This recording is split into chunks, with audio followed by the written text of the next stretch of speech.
We're talking to President Melvin Johnson, the president of Tennessee State University.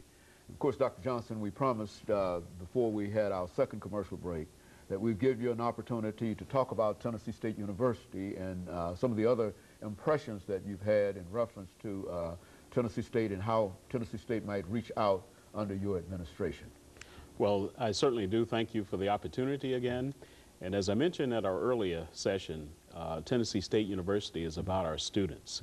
And one of the things that I'm trying to impress upon our student body is that in this world, they have got to be able to compete globally. And so we're putting all of our efforts with the faculty, with the administration, and staff to really create the environment where they can develop into creative thinkers, the ability to handle themselves in a global environment. I've seen technology create what I would consider a flattening of the world. According to Thomas Friedman, that's exactly what's occurred. People around the world can now connect, they can collaborate, they can communicate in ways that they're not limited geography-wise. So our students will have to be able to compete in that type of environment. So that is what we're attempting to do in terms of our academic programs and in terms of our student support services as well. You know, scholarships, I think, in terms of student support is very, very important. And I think that and I say this because quite recently they had a several $1 billion kind of lottery kind of thing. And I think Tennessee got more than $6 or $8 million out of that. And so this has proven to be a very, very needed place in terms of you finding support for students, has it not? Well, I think that is true. And we see a lot of really good coming out of the lottery scholarships. But by the same token, though, we have a lot of students that have need. At our university, that is the primary vehicle by which most of these students have access to higher education. So I certainly would like to see a lot more in terms of need-based aid coming to the university. And of course, with scholarships and research support and whatever, you think that you can reach out and deal with money. What about your research component in terms of your university? Well, I'm as proud as I can be of our research that's going on at Tennessee State. I call your attention to the fact that our astronomers were on the team, the NASA team, that discovered the first planet outside of our solar system, and followed that up with another finding of a planet that has a solid core that we think is going to have more Earth-like properties. This is important and astounding research coming out of Tennessee State University. I had a chance yesterday to meet with a team of visitors from the U.S. Army and Army research labs. They're very interested in the work that we're doing in our Center for Battlefield Sensors. We can actually take a lot of the load off of our soldiers that are out there in the field. And this research with robots is going on right now. We actually purchased a robot just recently, $60,000. That robot is being used in Afghanistan right now.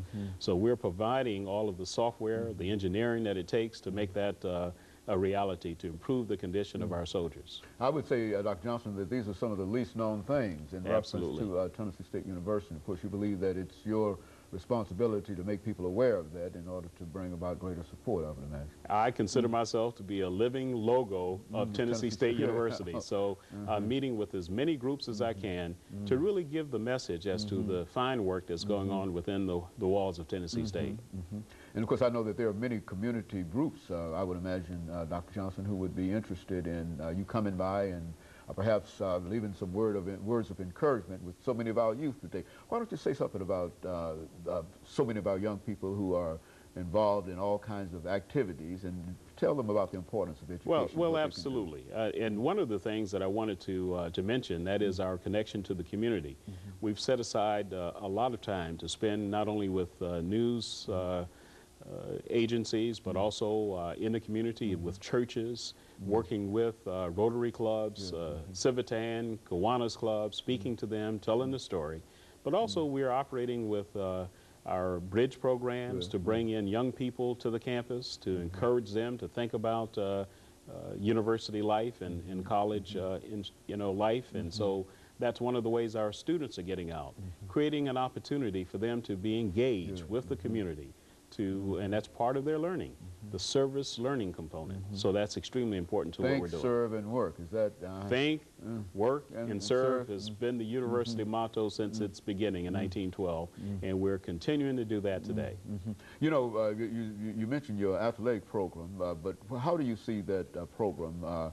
Certainly not now, but within the next, under your administration. I mean, We get asked that a lot because, of course, our football team has struggled somewhat this year, but we have a new coach. We have a new system that's coming in. And I think it's going to take time, as any university finds, in order to build the program to the level that every one of us can be extremely proud of. I know that team. I'm with them all the time. They have a lot of character, a lot of structure, and you're going to see great things coming. If you look at our volleyball team, they are playing at the top of their game right at this point. And you look at our athletes that are competing in track and field.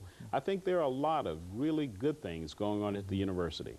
So I'm very, very encouraged with what we're going to do in athletics.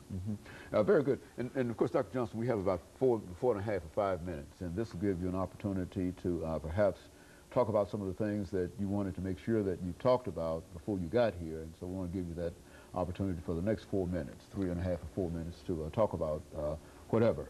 Okay, well, thank you very much. I just sort of like to reiterate that our vision for the university is an expanded one. It's one of which we can take our students and prepare them for global competition, because that's what I see that they're going to have to be able to do in the future, to make sure that they are embedded with the kinds of technology skills, with the creative decision-making skills that they're going to need to be successful. By the same token, we want to build upon the richness of our faculty, to give them the kind of resource environment that would allow them to continue to have the research discoveries that will actually contribute to the betterment of mankind. And so that's one of the other things that we really want to do. But also we want to make sure that every one of our faculty, staff, and students become